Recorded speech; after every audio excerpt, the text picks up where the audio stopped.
Maroons are real, even if you've never met one.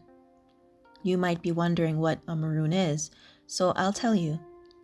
Growing up, I learned about maroons. The stories of their resilience, determination, and deep connection to nature always fascinated me. So today, I want to talk about the maroons, who they were, what they did as a community, and how they grew to become a major threat to the colonial powers who tried to subjugate them.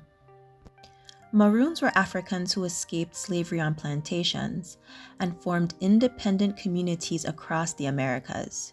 The term maroon originates from the Spanish word cimarron, which means wild or escaped. Maroon communities existed throughout the Caribbean, South America, and the United States. They lived in hidden settlements in mountains, swamps, and dense forests to avoid being captured, and frequently carried out raids on plantations, freeing other Africans and resisting colonial forces through guerrilla warfare.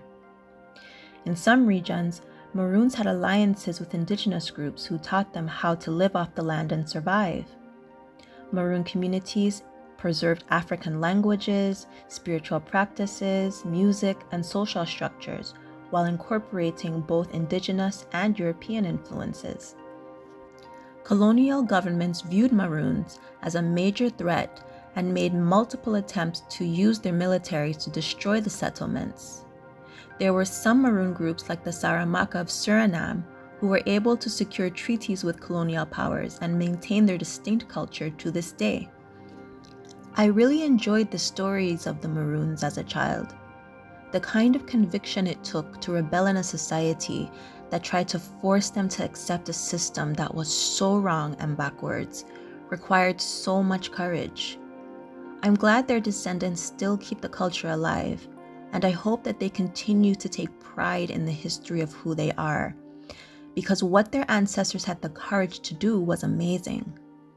But this isn't the only story of the prejudices people had to endure back then.